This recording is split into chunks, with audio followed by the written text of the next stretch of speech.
Et un schizophrène est passé du statut de patient à celui d'intervenant dans le milieu de la santé. Il nous explique comment il a repris le contrôle de sa vie.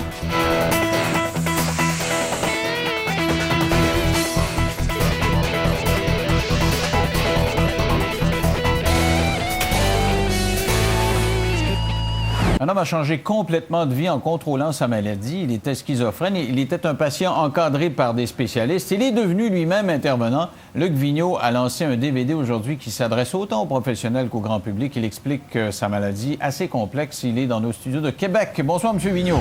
Bonsoir, M. Lévesque. Alors, donc, c'est tout un parcours que vous avez là. Racontez-nous d'abord comment ça a commencé. À quel âge on vous a diagnostiqué cette maladie? Bien, d'abord, j'ai commencé à avoir des troubles mentaux. J'avais 17-18 ans, jeune adulte ou vieux adolescent, ça dépend comment est-ce qu'on voit ça. Commencé à avoir des hallucinations visuelles et auditives. À jeun, c'est important de le mentionner. Ouais. Et puis, bon, tranquillement, là, la souffrance s'est installée en moi, le désordre, retrait social, etc. Donc, les pires cauchemars, si on veut dire, ils sont arrivés. Puis, l'hospitalisation est arrivée à un moment donné dans ma vie. OK. Donc, ça, c'est l'événement marquant. Là.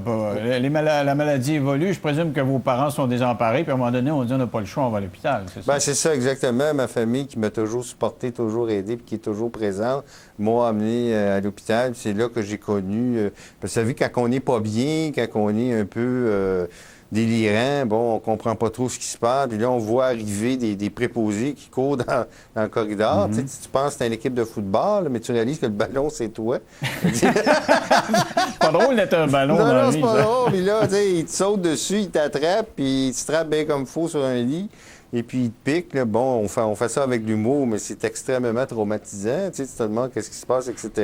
Et là, tu rentres dans l'univers de la psychiatrie puis des soins. Et à partir de ce moment-là, votre vie bascule. Est-ce que ça a été long, cette première hospitalisation-là, la prise de conscience de votre maladie?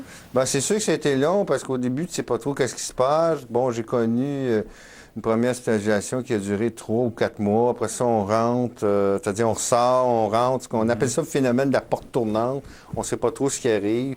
Bon, on va sauter des étapes jusqu'à temps que je rencontre une équipe soignante qui avait comme philosophie ce qu'on appelle le rétablissement. C'est-à-dire que, bon, longtemps, les personnes atteintes de maladies mentales étaient condamnées à vie. Puis soudainement, il y a des gens qui ont dit non, la vie est possible malgré les affrosités que la maladie peut amener. Mais avec des traitements appropriés, là, j'ai pu tranquillement reprendre là, ce qu'on appelle du pouvoir sur ma propre vie, reprendre confiance en moi, puis cheminer tranquillement. Ça, essentiellement, c'est une question de médication, ça, ou si on vous suit, puis vous êtes aussi traité par un psychiatre, et vous vous asseyez, puis vous dites comment vous vous sentez, là. C'est les deux en même temps? C'est les deux en même temps, en fait. C'est ce qu'on appelle la force des liens, là, qui est le nouveau plan d'action en santé mentale là, du ministère de la Santé. C'est que tout le monde doit converger vers le bien-être. Parce que la seule raison d'être des services, c'est la personne qui est malade. Il n'y a pas d'autre raison. Donc, donc, il faut trouver, bien sûr, la médication adéquate. Puis c'est fini l'époque où vous savez, moi, j'ai déjà pris jusqu'à 32 pilules par jour. Aïe, aïe. Là, tu es assis, tu te barres, pas de son, pas d'image, tu fumes, puis tu prends ton petit café. Fait que c'est sûr que les journées passent vite parce que tu dors 16 heures par jour. Ben ouais, ça dérange. On devient moins dérangeant. On devient moins dérangeant. Alors à ce moment-là, cette époque-là est révolue. Et avec la sortie de Chaises berçant en avant, qu'on doit mentionner qu'on a eu l'appui du Centre hospitalier Robert Giffard, l'Institut universitaire en santé mentale maintenant, qui fut longtemps un asile psychiatrique où on enfermait les fous, où on les mettait là, dans des immenses salles où les gens se berçaient. Alors l'image qu'on a voulu par la chaise berçant en avant, c'est de dire maintenant, on n'en a plus besoin de ces chaises-là, puisque on offre des soins puis on offre de l'aide appropriée. Que ce soit à l'hôpital même, dans les organismes communautaires aussi, il ne faut pas les oublier parce que c'est là qu'on va souvent chercher de l'aide aussi. Donc, la force de tous ces gens-là fait en sorte qu'un jour, on se rétablit. Et vous-même, vous êtes devenu intervenant. C'est ça qui est intéressant. Oui. C'est que vous avez contrôlé votre maladie, vous vous êtes dit, tiens, je pourrais peut-être aider les autres. Bien, c'est ce que je me suis dit. On appelle ça là, des pères aidants, là, PAIR.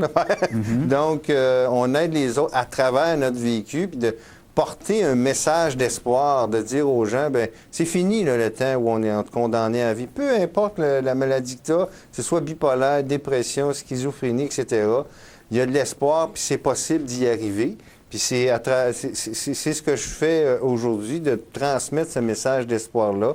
Et j'ai eu la chance aussi de rencontrer M. Raymond Descaries, qui a réalisé ce DVD-là. Et ensemble, je pense qu'on a fait une œuvre extraordinaire. C'est un DVD qui vise à sensibiliser les gens à cette réalité-là.